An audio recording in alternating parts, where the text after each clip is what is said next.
Buenas noches, gente. This is, as always, Isidro Montalvo Espinosa, broadcast coordinator for Liga Nacional Puertorriqueña en Vivo. Once again, flying solo today, as it is my honor to present Game 3 of the Campeonato Nacional Puertorriqueño between the Navegadores de Naguabo and the Tumbabrazos de Carolina. If all goes well for our Sapphire and Gold friends, this will be the last game of 1905 that they have to play at their home stadium, as after this, one way or another, they will have to decamp and head over to Carolina for what promise to be some very tense games. We've already had some trouble with long fly balls in this series, and in Carolina, those fly balls are going to leave the park a lot more often. The Jardines de Carolina are practically a bandbox compared to La Timonera.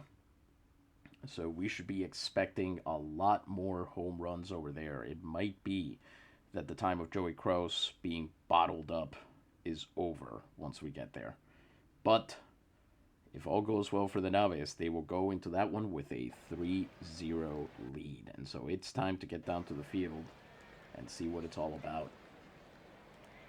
Once again, 5,000 in attendance, cloudy with rain in the forecast, temperature 26 degrees, and this time, for those of you who, like my usual co-host, the redoubtable Luisa, love to see Frank del Castillo do his best out there. Pardon me. The wind is blowing out to right, so he's going to have a time of it today.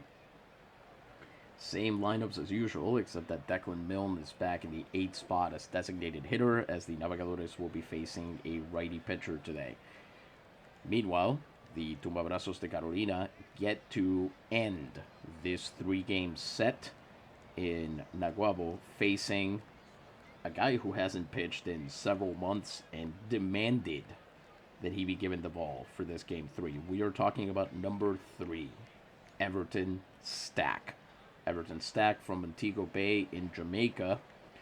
He had something like 23 games on the record and 189 innings, and they were great. 17 wins to 3 losses and the ERA of 1.71. He'd struck out 213 hitters, walked only 38, when unfortunately his meniscus blew up in the middle of a game, and he ended up missing 4 months. The last time he was injured, he actually skipped the minor league assignment and did not rehab, which of course may have contributed to his further injury. But he basically said there was no way he was going to miss the Campeonato Nacional Puertorriqueño after he had to sit out the entirety of the playoffs. And of course, the Naves, even if they do sweep this Campeonato Nacional, will be only 5 out of, will literally have gotten themselves back to a 500 record in the national championship. So you can see where he is raring to go.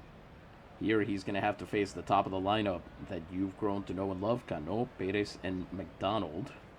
And Everton Stack is not much worse against lefties, but we'll see how those opposing batters do against him. He's, of course, his fastball is a little bit, leaves something to be desired, but that curveball and then the sinker and the splitter have been key pitches for him. The question is, can he shake off the blues of coming back after such a long absence? Is he going to be wobbly, or is he going to be the Everton Stack that we know and love? There's only one person who can answer that question, and it's Everton himself. So it's time to get started here as we pan across La Timonera here for Game 3. Wind blowing out to right should be helpful for these lefties. And Stack held opponents to a 194 batting average during the season. Cano, of course, hitting 260, doing very well here this postseason and in this series. But here he pops up on that first pitch into foul territory. Wally Balk has it. And it's 1 pitch and 1 out. You can hear the Navegadores fans welcoming Everton Stack back to the mound. They've missed him, and the way that curveball got that out is vintage Stack. With 1 out, here comes Juan Pérez on the 1-2 pitch, swings right through it, and that is even more typical of our man Everton. Strikes him out, and 6 pitches in, he's got his first strikeout of the night. Here comes Connor McDonald. Can he do any better than his 2 predecessors? as on the 1-strike pitch. He hits that one not quite past Rob Feaster. He'll take it back to first base unassisted, and it'll be a clean first inning for Everton Stack. The Tumbabrazos probably did not think that they were going to have to face him, maybe out of the pen, maybe late in the game. But the Navegadores are taking a big gamble that his arm can hold up for at least one full game and save the bullpen after they've been used quite a bit in these past 2 games. Varela and Anbar have pitched already in this series. Anbar in particular has pitched 3 times in the last 5 days, so every pitch Stack can give them is a pitch they don't have to go to somebody else. Top of the lineup, Rob Feaster, Eto Enshurlu, and Vidal Santiago will be facing Marco Colon. During the postseason, he's done very well, number 23. 7 wins and no losses over 62 innings, 51 hits, 13 runs for an ERA of 1.89, 31 strikeouts to 11 walks. Fastball, slider, and sinker. Does not hold runners very well, so that may be where the Navegadores are able to take advantage of him. He was a great pitcher for Carolina this season, 2.26 ERA. So it'll be an interesting matchup against him. They've had trouble with guys who maybe don't always go for the strikeout. And to be fair, they've also had trouble with guys who always do go for the strikeout. There's nothing left to do but play the baseball. Here comes Rob Feaster. He did quite well towards the end of yesterday's game, nabbing a couple hits, including a triple. Here against Marco Colon, who held opponents to a .218 batting average. Feaster lines that one, first pitch, directly to Joey Croce's glove, and it's 1 pitch and 1 out for both starters. Here comes Shurtlew, who also did very well. He had that clutch home run back in Game 1, and also had some important ABs in Game 2 with an OPS of 833. He comes in, and on the 1-strike pitch, hits that one not past Joey Croce, but this time he drops it. It'll be an error. And the Carolinianos there a bit shaken as Croce unable to pick up the ball. Usually when you're feeling hot at the plate, you're feeling hot on the field, and maybe he got a little bit cocky there. Vidal Santiago returning a little bit back to form. He's over 600 with the OPS now. 11 runs batted in with a man on and 1 out. What can he do on this 1-1 pitch? He hits that one into right field. Holguin chasing it down, but he won't get there in time. And Shurtlew is going to go to second, so that'll advance a runner. And it'll put 2 on for Frank Del Castillo. OPS of 924, 1 home run, 10 runs batted in. He would really like to bring in these runs. He's been up and down throughout this entire postseason, and recently had his flame extinguished by the Carolina staff. Can they keep him under wraps? As that first pitch is lined all the way to the warning track, it rolls to the wall. Cano chasing it down. That'll be down for extra bases, and I do believe at the end of this, we're going to see a 2-0 Naguabo lead as Frank Del Castillo goes for the triple, and he unloads both those runners. The Navegadores scored 2 on the Frank Del Castillo 3-base hit. Diablo Rojo chasing it all the way. Shurtlew and Santiago score, and the Navegadores take the early lead here. Oh, that's wonderful. They replay the music. As the LMP versus answer to Montel Jordan, I guess. A much worse answer to Montel Jordan, I should say. Cano there had to make that throw, and there was no way they were catching him. So that'll put him in on third with 1 out for Benji Valdez. He, of course, had that 2-run inside the Parker. In the last game, he comes up with an OPS of 696, 11 stolen bases during the postseason. Rob Feaster still possibly threatening to break his record that he's at 17. Benji last year stole 20 during the entire playoffs. Here he comes, 7 pitches for Marco Colon, man on third and 1 out. What is Benji going to do here as on the 1-1 pitch? Oh! Marco Colon loses control of that fastball. Maybe a little bit of revenge there. As you can see, he does not seem happy with the way things have gone. That'll put runners on the corners for Wally Bach. He has had some trouble in the postseason. He does have a dinger and 8 runs batted in, but an OPS of 608 is not good. And yesterday he only barely managed to bat in a run on a sac fly while striking out twice. Colon here could get the double play ball he badly needs to escape the rest of this inning. As there goes Valdez, and Colon too slow to get the ball out of his glove. So that tag will now be in time. Benji Valdez steals base number 12 and puts two runners, in scoring position. 1-0 count for Wally Balk, who 2 pitches later lines that one into right field. Cano chases it. He's got it, and Valdez rounding around third, trusting his speed. Will he get there in time? Cano off target with the throw, and Wally Balk's single scores another 2 runs. This is a dream come true for the Naves. They would have never expected to put up a 4 spot here at the top of the first, as Valdez and Del Castillo are able to come home on that single from the human ripcord. So the Navegadores here in the first inning, double their pleasure, double their fun, but most importantly, they'll double their lead. Here comes Ham Underwood, who is still got an OPS over 700 in the postseason. Not what anybody was expecting from him after the way his regular 1905 went. Yet to hit a home run in the postseason, but that's not really why you go to Ham. And 8 runs batted in. Here I think the ideal outcome for him is just to keep the line moving. See if he can advance Wally over. Colon got him on 2 strikes and gets him to pop up. Under the circumstances, you can hardly blame him. His team is doing so well. But that'll be out number 2. A fastball there that he extended for and didn't quite get enough on. And here comes Declan Milne, the wielder of the 100-acre wood. He has been doing horrendously during the playoffs, just as he did not do very well during the regular season. They're going to have to answer some tough questions about him between 1905 and 1906. He might be a likely trade target since his hitting is not coming along as well as it should.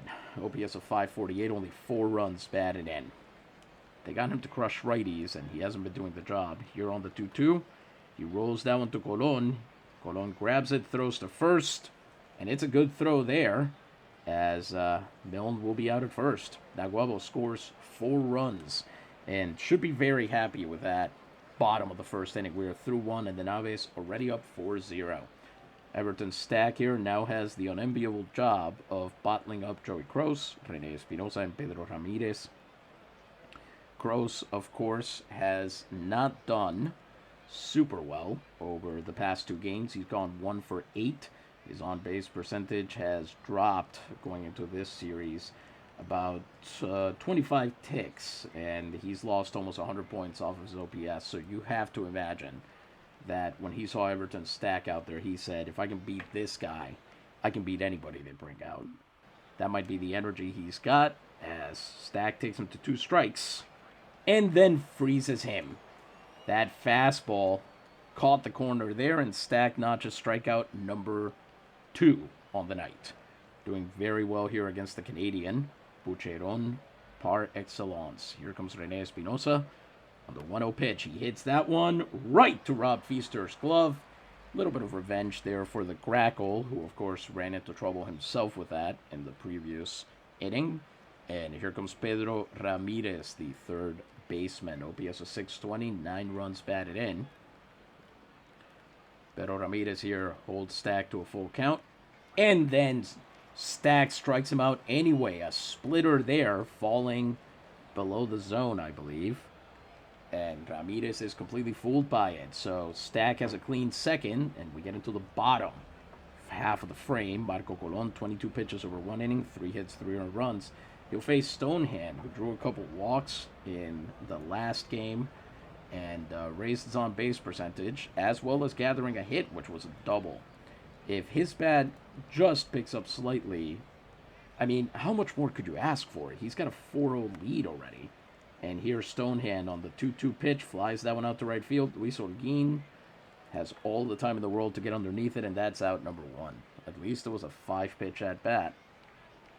Rob Feaster, as the lineup turns over, will want that first pitch out back. So he's swinging at the first pitch again. This time it goes to Espinosa at second, And boy, that is a play and a half. Espinosa with a diving catch to smother the ball and prevent it landing in the outfield on the second bounce there.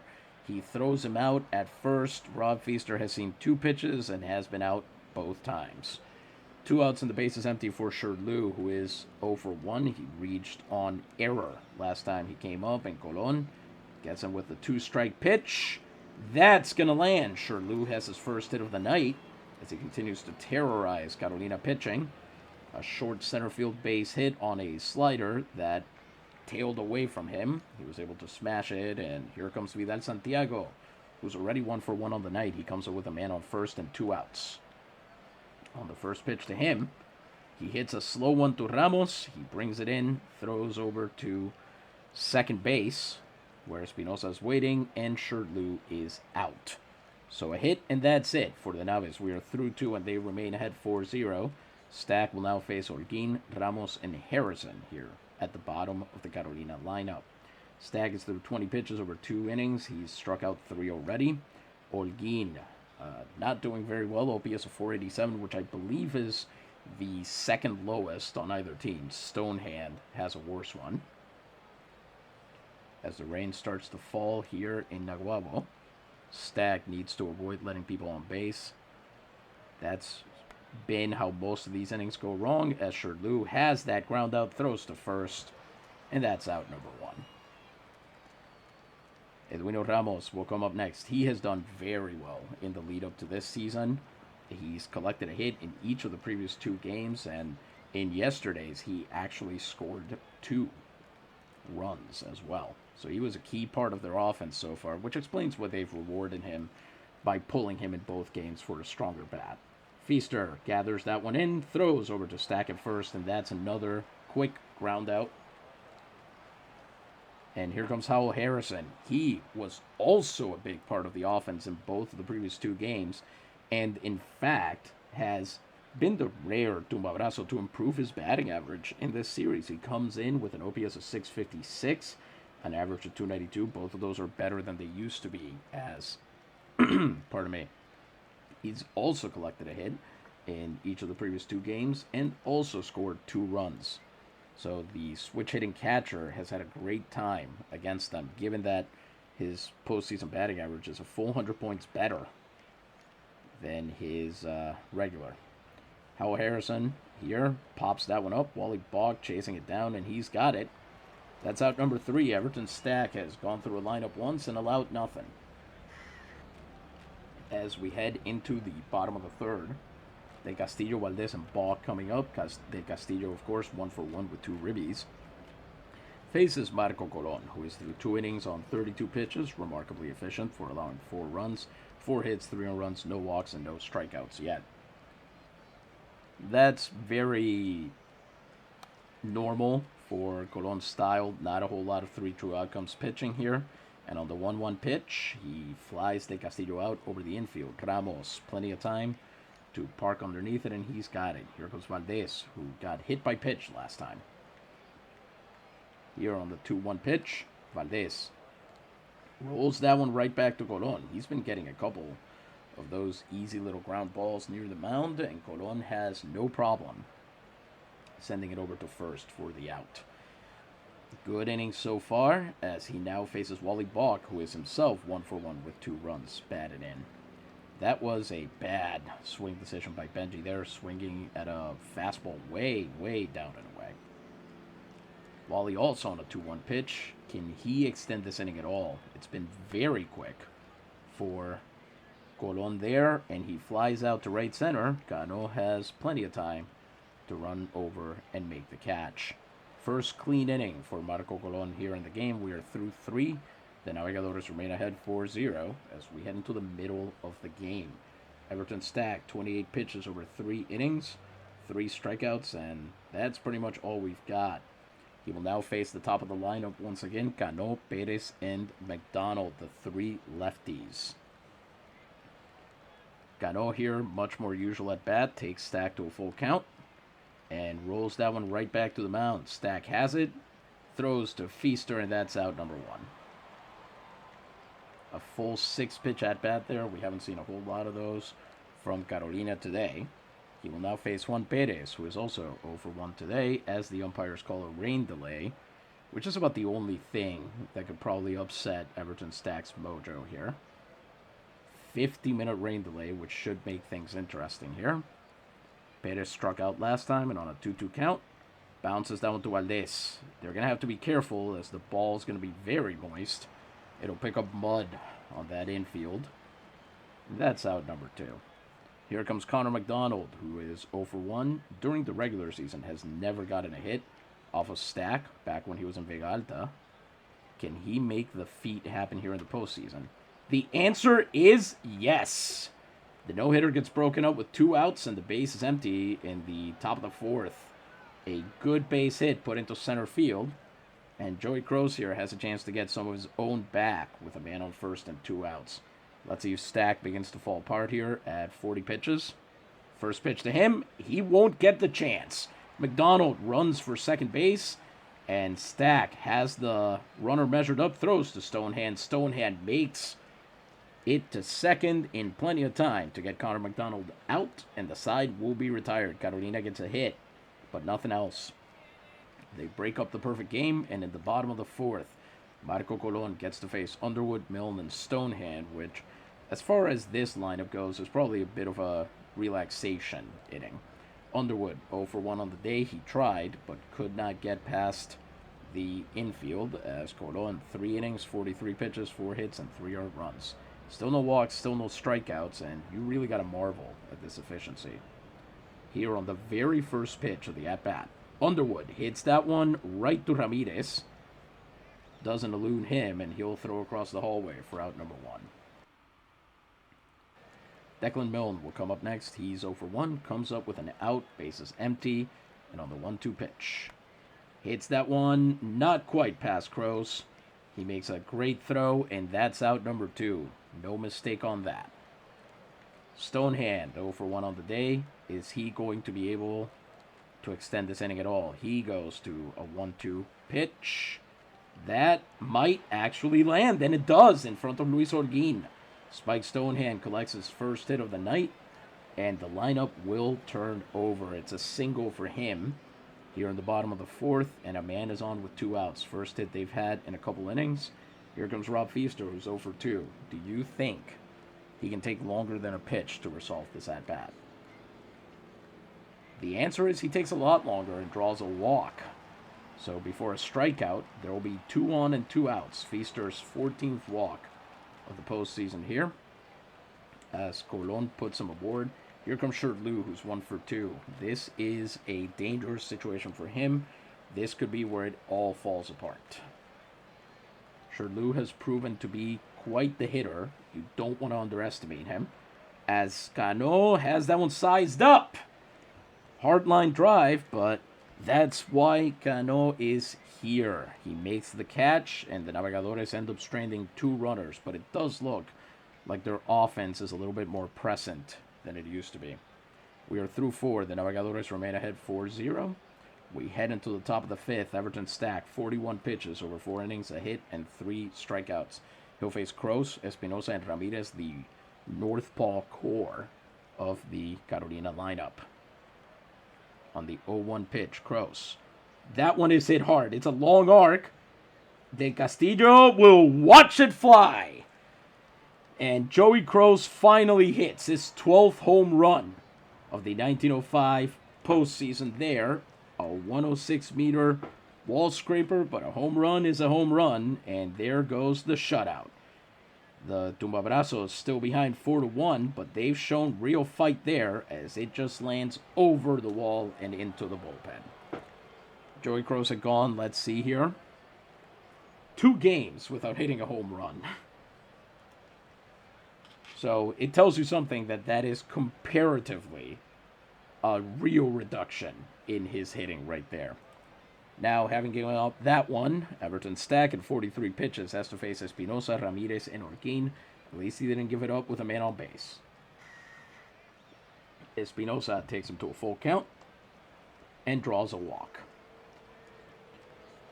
Here comes Ramirez, and Stack better be careful here. They're going to start moving in the bullpen. Norman and Pinault will head on in. as we're hoping he won't make hash out of his start here. A 1-1 count. Balk has it. Throws to first for out number 1, but another run will go into scoring position. Espinosa on second, with Orguin coming up.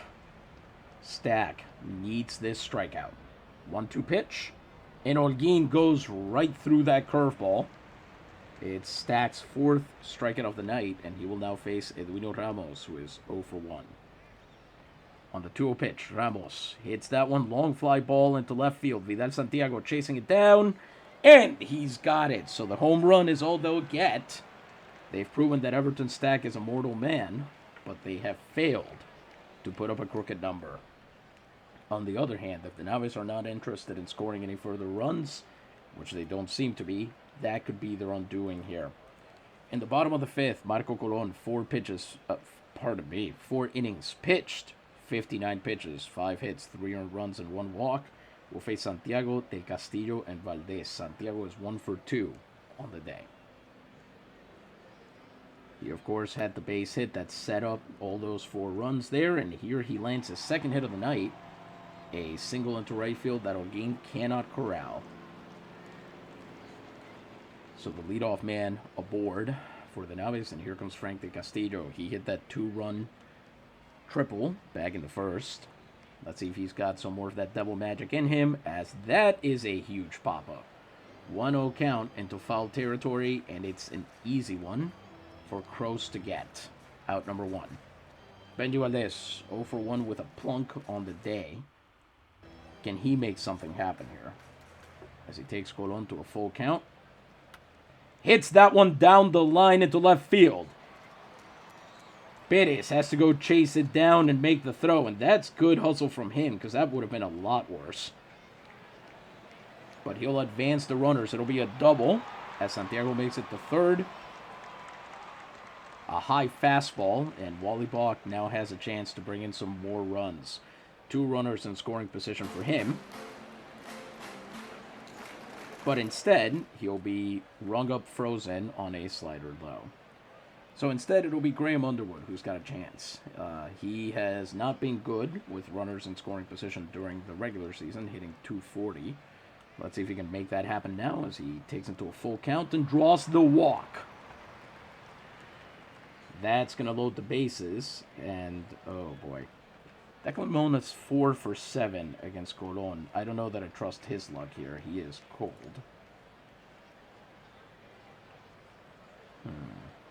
This is a bit early to change out your designated hitter.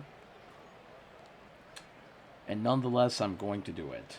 Now hitting for the Navegadores de Nahuatl, number 17, Pablo Salmeron, OPS of .917 and 9 home runs during the postseason. And while he has been a bit embarrassing in recent games, perhaps this is the moment for him to pick it back up.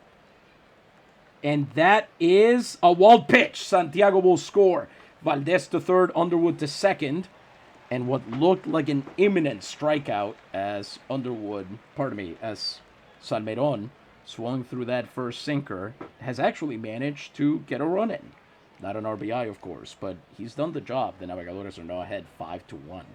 Can he tack on to that? Both runners are very fast, so if he can put something into right field, it's over. 1-2 count. Nope. He pops it up over the infield, and those runs will have to wait for another day as Ramos makes the move. Nonetheless, the Navegadores get their 4-run lead back, and we head into the top of the 6th. Norman and Pino go back into the pen as Stack, 5 innings, 61 pitches, 2 hits, 1 run, 1 walk, and 4 strikeouts, will face Harrison, Cano, and Pérez. Harrison 0 for 1 on the day.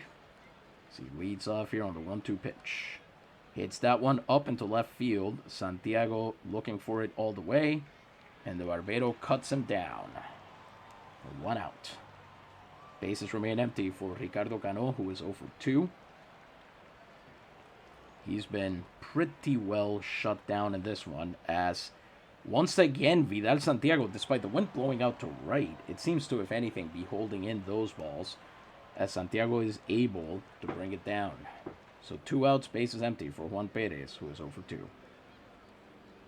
On the 1-0 pitch, Stack, who does not appear to be going for the strikeouts anymore, sends that one into right field. Del Castillo waiting for it on the track. then takes a few steps towards the field and catches it. A clean top of the 6th, and it'll be Stack versus McDonald to open the next inning rather than Crows. Stonehand leads off the bottom of the 6th against Marco Colon. 87 pitches over 5 innings, 7 hits, 4 runs, 2 walks, and 1 strikeout. Stonehand 1 for 2 today, and Obuson drawing the full count. What? Very marginal call there from the umpire to ring him up on a fastball away. But nonetheless, the lineup turns over, and here comes Rob Feaster, who's 0 for 2. He drew a walk back in the 4th inning. Here on the 1-2 pitch, he hits that one into center field. Cano looking for it. He turns, looks like he's going to make the grab, and he does. Out number 2 as Rob Feaster hit that one well, but not enough to elude the grasp of a great defensive outfielder out there. Poor Norman and Pinault have to get back up here. And here comes Sherdlu, who's 1 for 3. Can he extend the inning at all? As Colon now on 98 pitches on the 1-1 count. Sherdlu rolls that one to Espinosa at second. And it's an easy little ground out. Bit of a piddler for Espinosa to grab it, throw to first. And it's a clean bottom of the 6th. The Navegadores remain ahead 5-1. And here is where we enter the tension zone. This is where the Tumbabrazos have historically taken advantage of Navegadores pitchers, tighten the lead. And McDonald, Kroos, and Espinosa are well positioned to make that happen. McDonald is 1 for 2.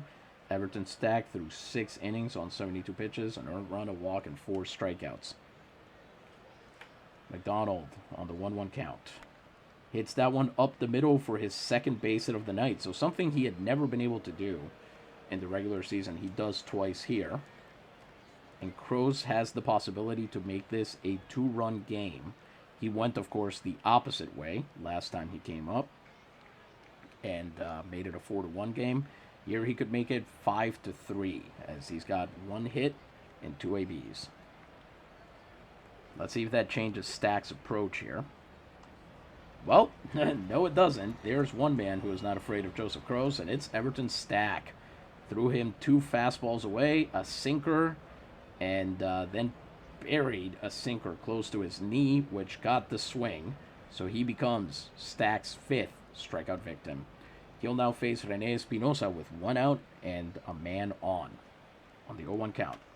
Espinosa cracks down to Valdez. Valdez makes the throw to second, and they'll retire the lead runner on that fielder's choice as Sherdlu can't get out of McDonald's way in time. So no double play there. Pedro Ramirez coming up. He's 0 for 2. Can he extend the inning on the 2-1 pitch here? He hits that one balk to his left. Makes the throw to second. The short play there, and it ends the inning. 1 hit, and that's it for the Tumbabrazos here as the Navegadores remain in the lead. Norman and Pinault sit back down as Colon will face Santiago del Castillo and Valdez. Santiago 2 for 3 on the day. Colon through 6 innings, 101 pitches, 7 hits, 4 runs, 2 walks, 2 strikeouts. And Carolina, with the thin bullpen that they have, appears to just be willing to let them wear it. Santiago, 2-1 pitch.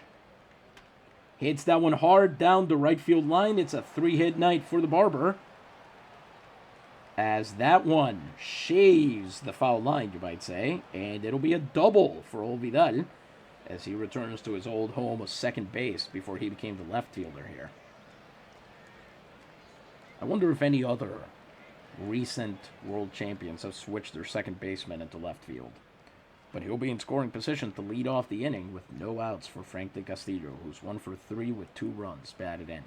Here he could really make Colon's day go wrong, or wronger than it already has anyway. De Castillo takes him to a full count, hitting .343 with runners in scoring position, only to then pop up in foul territory. And for the second time today, Kroos hasn't sized up. 1 out, man still on second. Benji Valdez comes up. He's 1 for 2, having hit a double last time he came up, plus a plunk. Can he do any better? It's a 2-0 pitch. Colon having to come in on that one, and it is Holguin's got it. Chases it down on the run, and Santiago is in very real danger of being stuck at second base. Balk is right now one of the 2 strikeouts Cordon has been able to muster. He comes up with a man still in scoring position. Can he do anything to bring him home? First pitch to him, rolled to Espinosa. Espinosa's got it, throws over. And we are through 7. Easy little throw there. And the Naves, you almost begin to wonder if they got lucky in that first inning, because this is not working out at all. Holguin, Ramos, and Harrison will face Stack, who is still doing very well. 85 pitches over 7 innings, 3 hits, 1 walk, 1 run, 5 strikeouts. And in fact, we're going to sit down Norman and get Varela ready to go. Holguin on the 1-0 pitch. Pops him up. Valdez, Stack, and Balk all waiting for it. It's Balk who wins the rock, paper, scissors out there, and he's got it. That's out number 1. Edwino Ramos comes up. He's 0 for 2, and this is where we're going to find out what Stack is made of. He's starting to get tired here.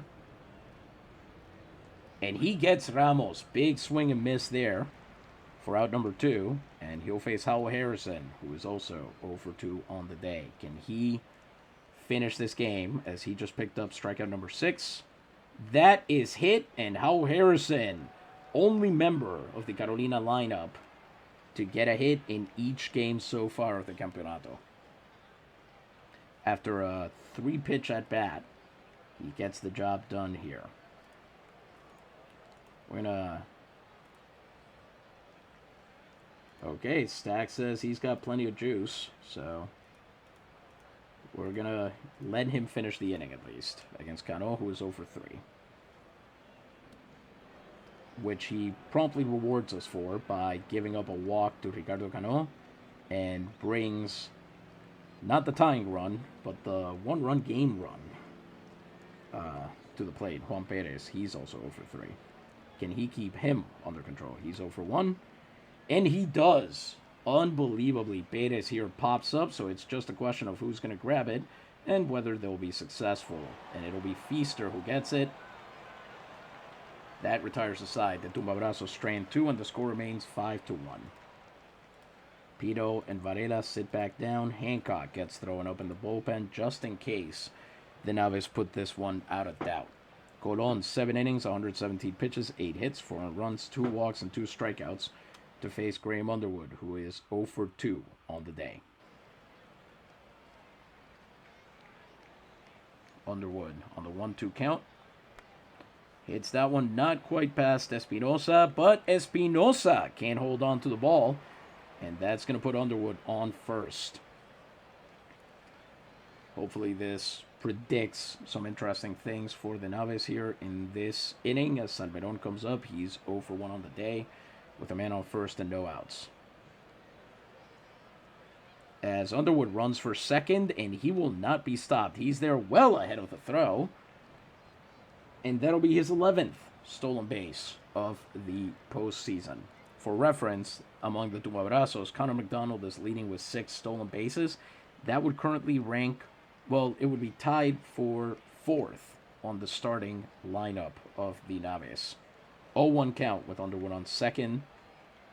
Can Salmeron do any better here? He batted only 200 with runners in scoring position. Here, he can't get it past Joey Kroos, and he is not a fast runner, so Underwood will make it to third. And here comes Spike Stonehand. He struck out back in the 6th on a call he did not like.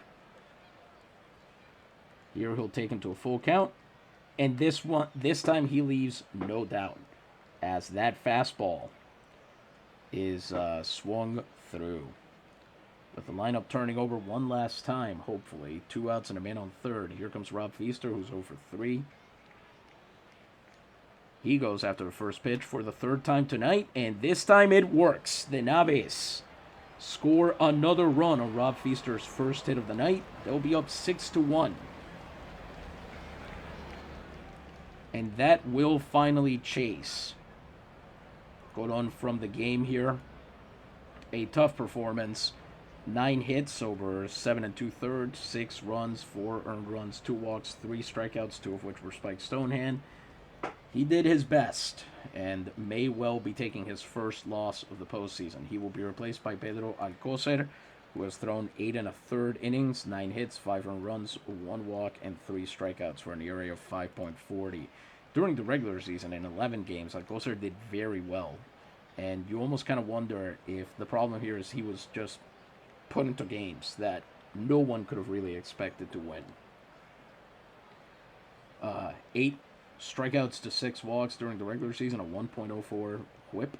Perfectly serviceable reliever, and with 2 outs and a man on first, this is about as good a situation as it gets. He's facing Shirt Liu, who's 1 for 4 on the 0-1 pitch. Shirt Liu lines it right into Espinosa's glove. A good running catch there. As he brings it in, we are through 8, and the Naves pick up another run to make it 6-1. Everton Stack at exactly 100 pitches over 8 innings, 4 hits, 1 earned run, 2 walks, and 6 strikeouts. We're going to go ahead and switch him out here. And we are going to play it safe and bring in number 41, Hector Varela.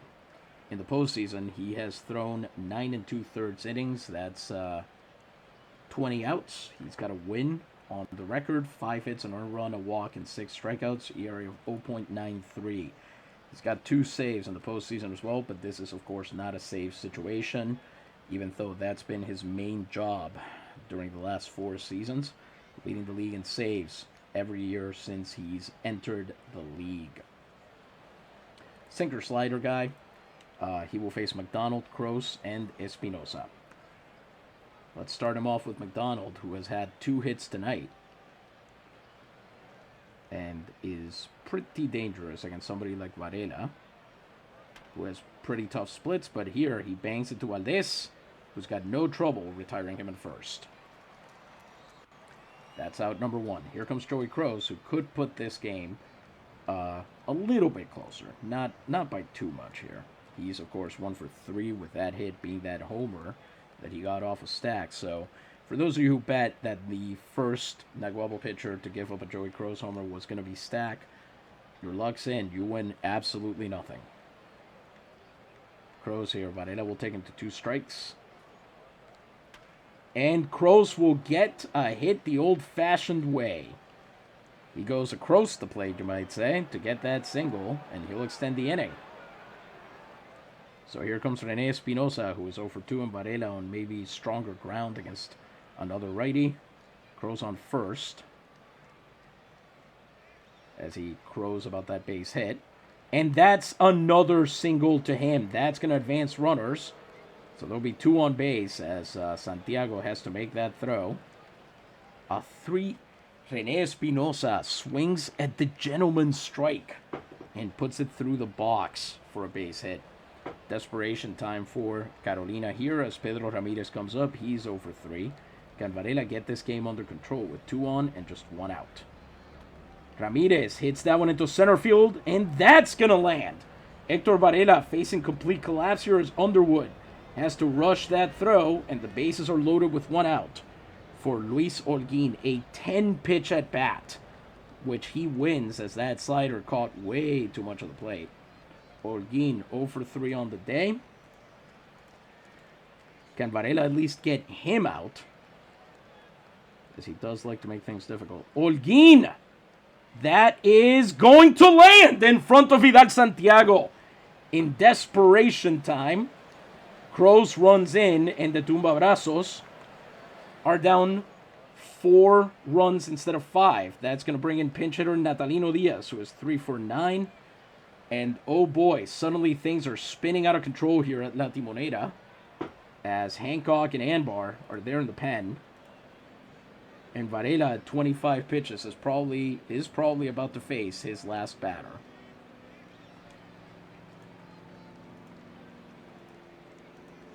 Diaz 3 for 9 in the postseason, and Varela, who has tried to pitch his best here, has had just no luck.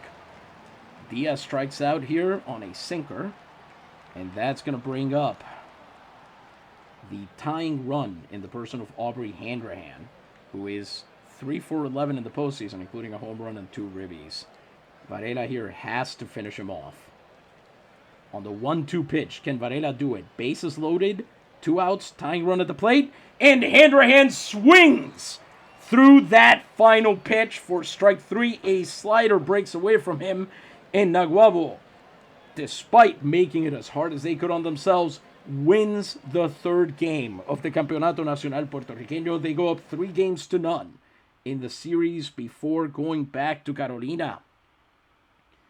Everton Stack, what a performance as he comes off the injured list for the first time in 4 months and puts up a win. 8 innings, 4 hits, 1 earned run, 2 walks, and 6 strikeouts, and a good earned run, too. He gave Joey Cruz his 12th home run of the postseason and just extended that record. Hector Varela came in to pitch the last inning, allowed 4 hits of his own, as many as Everton Stack did, in 8. Gave up the same amount of runs and got 2 strikeouts of his own over 32 pitches. So he has earned his day off, that's for sure. Mario Colon takes his first loss of the postseason, 7 2/3, 9 hits, 6 earned runs. 6 runs, 4 of them earned, 2 walks, and 3 strikeouts. As far as the Naves offensive effort, it's worth noting that all of the hits came from the top 2/3 of the lineup. And then there's Spike Stonehand, who got his own base hit as well. Among the ribbies, 2 of them came from De Castillo, 2 of them came from Bach, and 1 of them came from Feaster, plus the wild pitch that happened with Salmeron at the plate. And in terms of runs scored, Sherdloo, De Castillo, Valdez, and Underwood all get credit for 1. Valdez and Underwood also getting credit for stolen bases that they used to set up those runs. Vidal Santiago, maybe the offensive breakout star of the game, 3 for 4 with 2 runs batted in. Not a whole lot of walks given up by Marco Colon, and this may well be the last time that they face him. It's a good question whether Robertson will be back to the mound, as he did very well. He's controlled their offense better than either of the other 2 pitchers, or whether they will go to, let's see, they faced Caballero, it would be Alcalá, would be the 4th pitcher. Great question whether that is going to happen, and when it does, we'll be there to tell you all about it. But until then, this has, as always, been Isidro Montalvo Espinosa, broadcast coordinator for Liga Nacional Puertorriqueña en Vivo. Buenas tardes, gente, gracias mil, y Dios les bendiga.